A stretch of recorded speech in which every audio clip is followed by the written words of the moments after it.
Lupakan kisah indah tentang para dewa. Lupakan kata pelindung dan penjaga umat manusia. Di dunia mitologi Yunani, para dewa bukan penyelamat. Mereka adalah bencana yang diberi nama. Dan inilah 5 dewa terkuat yang membuat dunia tunduk karena ketakutan. 1. Zeus, tirani langit. Zeus tidak naik tahta karena takdir. Dia naik karena semua lawannya mati atau berlutut. Titan dikurung. Ayahnya sendiri dijatuhkan. Saudara-saudaranya dipaksa berbagi dunia. Petir di tangannya bukan simbol harapan, itu adalah peringatan terakhir. Zeus tidak adil. Dia murung, cemburu, dan kejam. Satu kesalahan kecil, satu hinaan, satu penolakan, dan langit runtuh. Manusia tidak pernah dilindungi Zeus, mereka hanya belum dihukum. Karena Zeus adalah dewa yang percaya. Kekuasaan absolut tidak butuh alasan. 2. Poseidon, amarah yang menelan dunia. Poseidon tidak butuh langit. Dia punya sesuatu yang lebih menakutkan, kedalaman. Laut tidak berteriak. Laut tidak mengancam. Laut menghilangkan segalanya. Ketika Poseidon marah, kota tenggelam, kapal pecah, dan sejarah terhapus. Trisulanya mampu memecah bumi, mengguncang daratan, dan menciptakan gempa yang membunuh ribuan orang tanpa permisi. Poseidon bukan dewa yang kejam. Dia tidak peduli. Dan ketidakpedulian seorang dewa jauh lebih menakutkan dari kebencian.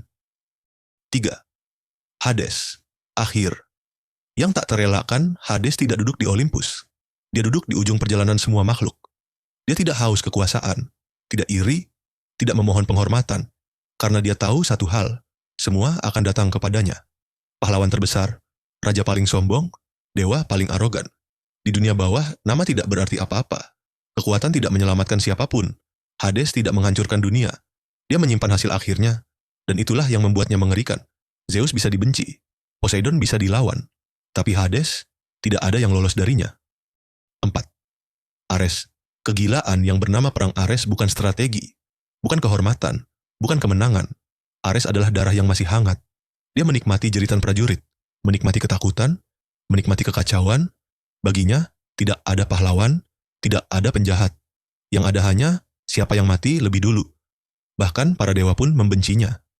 Tapi saat perang pecah, mereka tetap memanggil namanya. Karena perang tidak butuh kebijaksanaan. Perang butuh monster. Dan Ares adalah monster yang paling jujur. 5. Athena, pembunuh tanpa darah.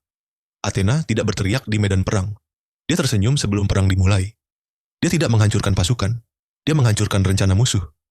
Satu keputusan Athena bisa membuat ribuan orang mati tanpa ia mengayunkan senjata. Dia membuat lawannya percaya diri, lalu menghancurkan mereka dengan satu kesalahan kecil.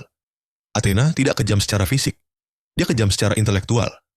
Di hadapannya, kekuatan mentah hanyalah lelucon. Karena melawan Athena berarti satu hal.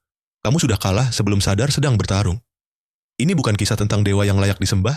Ini adalah kisah tentang kekuatan yang tidak mengenal belas kasihan. Di mitologi Yunani, yang kuat berkuasa, yang lemah mati, dan yang tersisa hanya legenda berdarah. Inilah 5 dewa terkuat mitologi Yunani. Bukan karena kebaikan mereka, tapi karena tak ada yang mampu menghentikan mereka.